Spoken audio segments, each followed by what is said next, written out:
নমস্কার, কেমন আছো সবাই? আমি নমিতা, আমার একটা নতুন ব্লগে সবাইকে স্বাগত। সকালবেলা একটু চা নিয়ে বসেছি, তো এক জায়গায় যাব, চা খেয়ে যাব। চা আমি আবার ঠান্ডা খেতে পারি না, জানো তো। চা যখনই হবে সঙ্গে সঙ্গে আমার খেতে হয়। ঠান্ডা হয়ে গেলে, একটু ঠান্ডা হয়ে গেলে এই চা আমি আর খেতেই পারি না। এটা আমার একটা অভ্যেস হয়ে গেছে। যদিও গরম গরম চা খাওয়া ভালো না জানি, কিন্তু কি বলবো বলো তো, আসলে তো অভ্যেস যেটা হয় না, অভ্যেসের দাস যেটা হয়, তো সেটাই আর কি। তো চা খাচ্ছি আর বারবার তাকাচ্ছি কেন বলো তো, বর বারবার তাড়া দিচ্ছিল আর কি তাড়াতাড়ি করার জন্য, তো আমিও বলছি হয়ে যাচ্ছে। তো যাই হোক, এখান থেকে ব্লগটা শুরু করলাম, আশা করি তোমাদের খুব ভালো লাগবে। তো যেখানে যাওয়ার কথা সেখান থেকে চলেও এলাম, এসে আবার স্নান করে ঠাকুর ঘরে যাচ্ছি। বাগানে যদি ফুল হয় না, ফুল গাছ থেকে কিন্তু ফুল তুলতে বেশ আনন্দ লাগে, এটা আলাদা একটা অনুভূতি হয়। এটা কিন্তু আমাদের যাদের আছে না, তারাই কিন্তু আমরা বুঝতে পারি। তো যেটা বলছিলাম যে মধ্যবিত্ত করে বাবারা কিন্তু প্রত্যেক বাড়ি বাবারাই কিন্তু নিজের কন্যা দান করতে কিন্তু যতটুকু ওনার সামর্থ্য সবাই কিন্তু দেওয়ার চেষ্টাই করে। কেউ কিন্তু হাত ফাঁকা, নিজের থাকা যতটুকুন থাকবে ততটুকুন দিয়ে কিন্তু মেয়েকে সাজিয়ে গুজিয়ে দিতে কিন্তু সবাই চেষ্টা, সব বাবারাই কিন্তু চেষ্টা করে। কিন্তু কি বলবো, এটা একটা মানে কাঁধে চাপ দেওয়া বলতে পারি।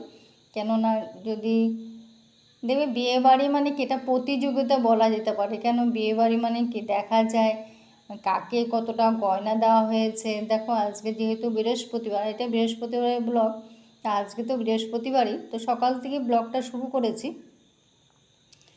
তো আর দেখো আজকে ঘটের মধ্যে পদ্ম দিয়েছি, বেশ লাগছে না। তো ঠাকুরও সাজানো হয়ে গেছে, ঠাকুর পুজো দেওয়া হয়ে গেছে। পুজো দিয়ে ব্যাস ঠাকুর ঘরে পরিষ্কার করে রান্নাঘরে চলে এলাম। তা আজকে একটু লাউ করেছি। লাউ জানো তো, এখানে লাউ যতটা স্বাদ না, আসামের লাউ কিন্তু তেমন স্বাদ না।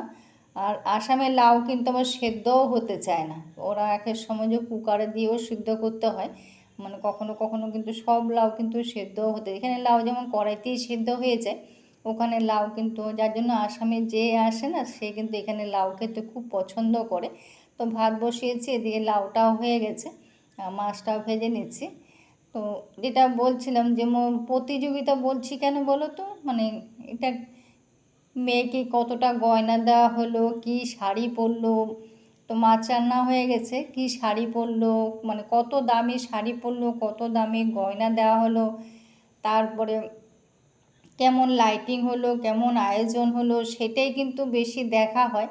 সেটা করতে গিয়ে যে একজন মধ্যবিত্ত বাবার যে কতটা, তার যে কতটা কষ্ট, তার কাঁধে যে কি বলবো, আজকে যে রেসিপিটা রান্না করছি না, সেটা কার রেসিপি রান্না করছি সেটা বলছি। দেখো তেলের মধ্যে একটু পেঁয়াজ, এটা কাঁচা তেল, সরষের তেলের মধ্যে একটু পেঁয়াজ আর একটু লঙ্কা দিয়েছি। আর রান্না করতে এসে দেখি আমার কৌটোর মধ্যে হলুদ নেই, তো হলুদটা ফাঁকা, বাড়ন্ত হয়ে গেছে, আবার এখান থেকে হলুদটা ঢেলে নিলাম।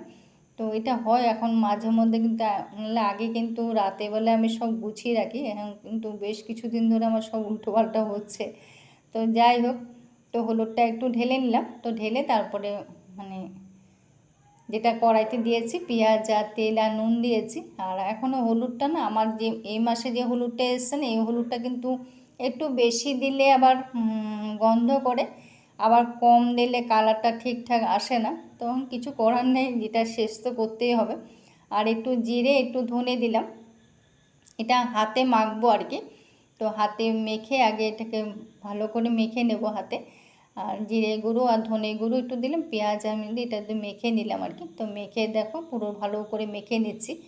হাতে মাখার স্বাদ কিন্তু আলাদা, এটা আমরা সবাই জানি। আগে কিন্তু হাতে মাখায় রান্না বেশি হতো, এখন না যত অনেক রকম এখন রান্না বেরিয়ে গেছে। আগে আমাদের মা দেখে দেখতাম হাতে মেখেই ছোটো মাছ হাতে মেখেই কিন্তু রান্নাবান্নাটা বেশি দেখতাম। তো এটা একটু মেখে নিয়েছি, হাতটা ধুয়ে নিয়েছি, ধুয়ে আবার ডাঁটাগুলো দিয়ে দেবো, কুমড়ো ডাঁটা আর আলু একটু দিয়ে এটাকেও আবার ভালো করে মেখে, আর মসুর ডালটা ভিজিয়ে রেখেছিলাম, তো সেটা দিয়ে দেব। তো মসুর ডাল দিয়ে আর কুমড়ো ডাঁটা আলু এটাকে পুরোটাকে ভালো করে মেখে 5 মিনিটের মধ্যে রেখে দেব।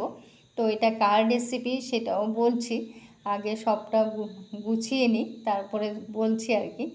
তো রান্না করছি আর ভাবছি, তো হয়তো মানুষটা নেই, কিন্তু তার হাতে রান্নাটা আজকে তোমাদের সাথে শেয়ার করলাম। এই ধরনের রান্না করতো আর কি। তো এখন তো মানুষটা নেই, তো এটাই হয় আর কি, স্মৃতিগুলি মনে থাকে এখন। তো কী করতো না করতো, এই যখন পৃথিবীতে মানুষটা থাকে না তখনই কিন্তু মনে পড়ে আর কি সেই স্মৃতিগুলি। তার এই যে এখন যে গেলাম না এক জায়গায় সকালে, তখনই একজন মধ্যবিত্ত বাবা বলছে মেয়ের বিয়ে দিয়েছে। তো দেখা হয়েছিল আর কি, মেয়ের বিয়ে দিয়েছে এবং মানে এত জিনিসপত্র সবটা দিয়ে দিল, তাও যেন মানে ছেলে বাড়িতে একটা মানে এখনও রয়ে গেছে আর কি, ওটা পাইনি, এটা পাইনি, এটা দিলে ভালো হতো, এটা দিলে ওটা দিলে ভালো হতো। মানে এটা চাহিদা, মানে এই সমাজ যে কবে পরিবর্তন হবে একমাত্র সমাজই জানে। এটা মানে এখন হয়তো আমরা সবাই চলে যাব, সমাজ এই জিনিসটা পরিবর্তন হবে না। তো এটা মেখে টেখে একটু রেখেছিলাম, তারপরে বাসন কয়টা ছিল সেটাও মেজে নিয়েছি, সঙ্গে সঙ্গে করে নিলে কাজ আমাদেরই হয়ে যায়। তো দেখো কতটা জল বেরিয়েছে, অনেক মানে 5 মিনিটে বেশি একটু মেখে রেখেছিলাম, 5 মিনিটের মতো মেখে রাখলে হয়ে যায়। তো আমি একটু বেশি সময় মাখাচ্ছি, যেহেতু বাসনগুলো মাজলাম না, ওই জন্য কিন্তু একটু বেশি সময় মাখা ছিল। তো এখন আগুনটা ছাড়াই কিন্তু এতক্ষণ ছিল, এখনই আগুন গ্যাসটা জ্বালালাম। এটা একটু কষিয়ে নেবো আর কি, যে জলটা ছিল যে সেই জলটাকে শুকিয়ে নেব, তারপরে কষিয়ে তারপরে আবার পাশে আবার গরম জল বসানো আছে, তো গরম জলটা দেব। এটা কিন্তু আমার বৌদি রান্না করতো, তো বৌদির হাতে রান্না কিন্তু খুব ভালো, আমার শাশুড়ি মা খুব খুশি হতো বৌদির হাতে রান্না খেয়ে। তো এখন শাশুড়ি মাও নেই, বৌদিও নেই। তো যাই হোক, আজকে রান্নাটা মনে পড়লো, ওই জন্য ভাবলাম তোমাদের সাথে একটু শেয়ার করি। তো ডাঁটা রান্না মানে নিরামিষ, বৌদি নিজেও নিরামিষ খেতে খুব ভালোবাসতো, আবার নিরামিষ রান্নাও কিন্তু খুব ভালো হতো আর কি। তো মাছ মাংস কিন্তু নিজেও খেত না, রান্না করতেও চাইতো না, আলাদা চুলাও ছিল, মাছের চুলা আলাদা আবার নিরামিষের চুলা আলাদা, সবসময় কিন্তু সেইভাবেই চলতো আর কি, নিরামিষের চুলাতেই বেশি রান্না হতো। মাছ মাংসটা যদিও খুব কম খেতই না, বৌদি তো খুব খেতই না, আর তার জন্য নিরামিষ রান্নাটাই বেশি হতো। তো এটাকে দেখো জল দিয়ে যদিও এটা একটু মানে একটু ঘন করে, আমি একটু পাতলা করব, যেহেতু বর আবার একটু পাতলা পছন্দ করে, তো সব জিনিসে তো একটু ঝোল জিনিসটা পছন্দ করে, ওই জন্য একটু পাতলা ডালের মতন করবো আর কি। এটা একটু মানে একটু ঘন হয়, আর ধনে পাতা থাকলে দিলে আরও ভালো হতো, কিন্তু এমনি মানে ডালের মতন করেছি, এটাও কিন্তু খেতে বেশ হয়েছিল। তো যাই হোক, আজকে বৌদির রান্নাটা তোমাদের সাথে একটু শেয়ার করলাম। তো রান্নাটা দেখো হয়ে গেছে, নামিয়েও নিয়েছি। তো আজকে রান্নাটা ছিল আর কি, লাউ করেছি, মাছ আর এই ডালটা করেছি। তো রান্না বান্না হয়ে গেছে, খাওয়া দাওয়া হয়ে গেছে আমাদের। খাওয়া দাওয়া করে কলা ছিল, কলাটা আজকে পেকে গেছে, ওটাও পাড়া হলো আর কি। তা দেখো কত মোটা মোটা কলাগুলো না, দেখতে কিন্তু বেশ লাগছে। আর দেখো মার ডিউটি মারা ঠিক করে যায়, সে মানে মানুষের হোক আর জীবজন্তুই হোক, তাদের ডিউটি তারা কিন্তু ঠিক করে যায়, সন্তানরা কতটুকুন করে এটা তো ঈশ্বরই জানে। তো যাই দেখো মানে দুজনেই, দুই মাই কিন্তু তাদের ডিউটি ঠিক করে যাচ্ছে, তাদের সন্তানদের কিন্তু ঠিক সময় মতো খাওয়াও দিচ্ছে। তো একজন এই পাশে বসেছে আর একজন ও পাশে বসে, ও 3টে বাচ্চা, ও 4টে বাচ্চা। তো 3টে বাচ্চা তার সুবিধা হয় দুধ খেতে, আর 4টে যেটা আছে তার মানে দুধগুলো খুঁজে খুঁজে পাচ্ছে না, তার জন্য ওদের মধ্যে মারপিটও চলে।